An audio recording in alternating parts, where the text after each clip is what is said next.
The armed guards employed by private security companies in South Africa now outnumber the country's entire police force, military and correctional services forces combined.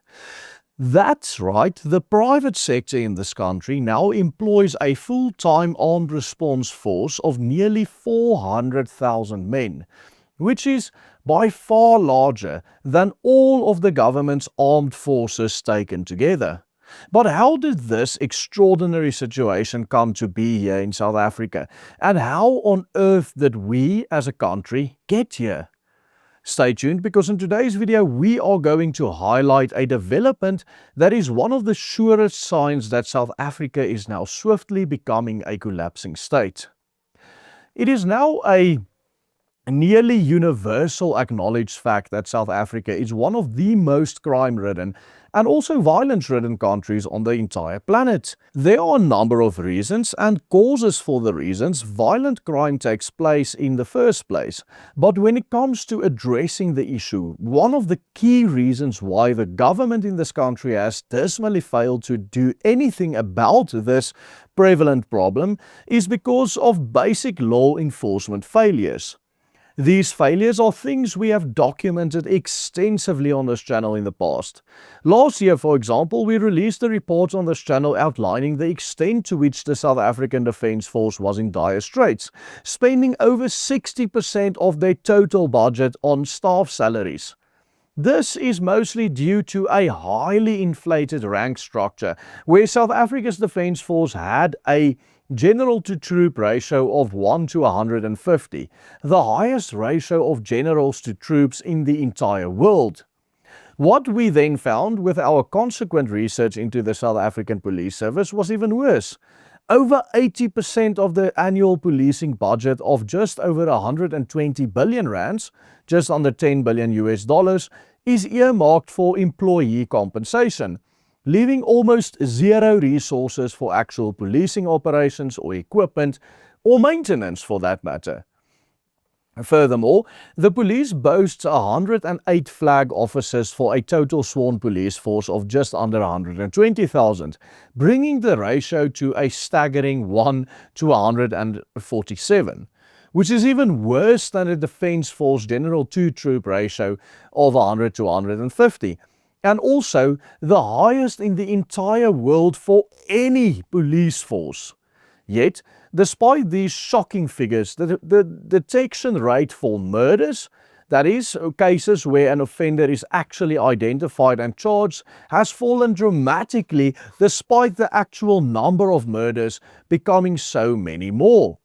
Between 2011 and 2024, SAPS's murder detection rate fell from approximately 31% to just 11%, a drop of around 65% down to roughly 11% as of last year. That means that nearly 90% of all murders that are reported or even found out about go completely unsolved, and the perpetrators are never brought to justice. Let that sink in. There are around 65 people murdered every day in this country, and of those, 60 plus affected families, well over 50 can never expect to ever see justice served for the murder of their loved ones. This, in and of itself, of course, is absolutely shockingly unacceptable, and it constitutes nothing short of oppression and gross violation of the rights of all the peoples and nations living in this country. And yet it gets even worse. On top of all of this, we can also add the fact that SAPS is currently undergoing an internal factional war, with arrest warrants recently being issued for senior police intelligence officers who testified before the Mandlanga Commission about corruption of other officers in the SAPS, which now are also accusing these police officers or high-ranking officers of corruption, and everyone just wants to arrest everyone for corruption.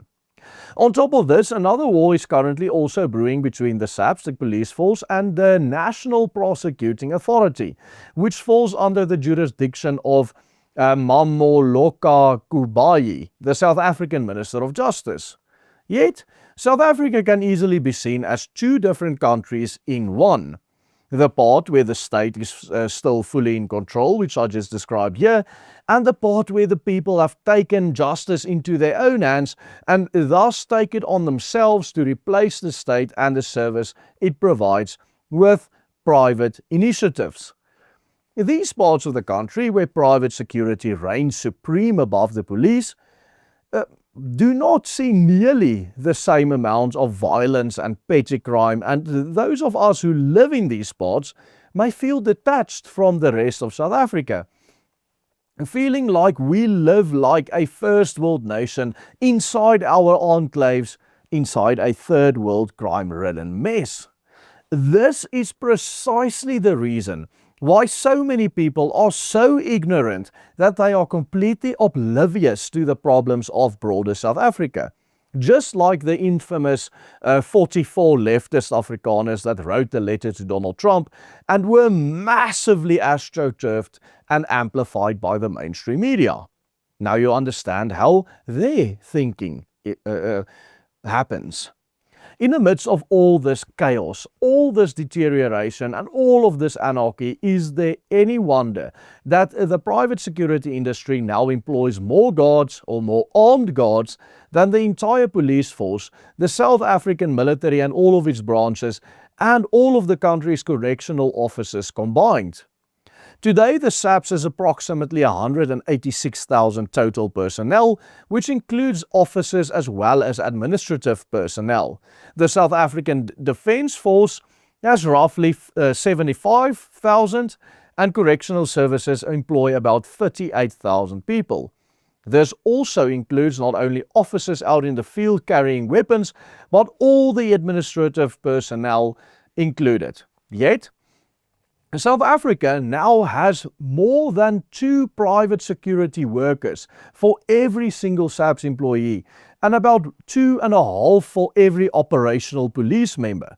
This is because, according to the latest figures, over 380,000 people in this country are now actively employed as armed guards in private security, which has grown to an 87 billion rands or $6 billion industry. This reveals a profound transfer of responsibility from the state to the private sector.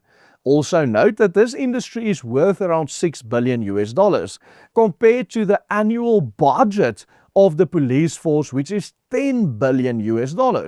This means that despite the entire worth of the private sector security is almost half as large as the yearly budget of the police forces, the private security is doing such a good job that it can employ twice the amount of officers as the police and still be worth less than half what the police's budget is. Just let that sink in for a minute. The police force is so incompetent and so corrupt that they burn through 40% more money than the entire worth of the private security industry in South Africa, but yet the private security industry outnumbers them by 2 to 1 and does a significantly better job at fighting and preventing crime than the police force does. South Africans also first pay taxes for policing and other services, and then pay again for the private armed guards at their homes or their businesses, their alarms, their cameras, their electric fencing, and the armed response, because the protection already funded through their taxation is frequently unavailable when urgently needed. Security is constantly becoming a subscription service. Those who can afford protection purchase armed response for a subscription per month, while poorer communities remain dependent on this corrupt and incompetent police service that is burning through 40% money than the entire worth of the private security sector. The fact that South Africans are willing to spend $6 billion combined on private security companies to do the work that law enforcement agencies that they already pay for in their taxes are supposed to do with the more taxpayers' money, the government of this country is still considering every measure imaginable to try and suppress these companies that are doing their work for them and take away even the freedom of South Africans to still have to make use of private security. This includes heavy new restrictions every year of firearm use, imposing new risk assessments and training obligations, as well as drastically increasing the compliance cost for every single private security firm, small or big. The objective to ultimately disarm this massive force of private security companies is very clear, and it is something we here at the Willem Petsche Group has covered extensively and run an extensive campaign against on this channel in the past. And this is an issue we will keep fighting for on every conceivable front, because ultimately the safety is not only for our properties but also of our loved ones, heavily depending on private security in South Africa in this failed state today. And you can strengthen us in this fight for our people's lives by becoming a patron of the Willem Petsche Group. Simply follow these easy steps on the banner right here at the bottom of your screen. Only with you on our side will we be able to take this fight every time to the next level so as to ensure a future for our children. One of the ways we want to contribute to this fight to help keep our people safe is by helping you, the viewer, understand your rights when it comes to armed self-defense.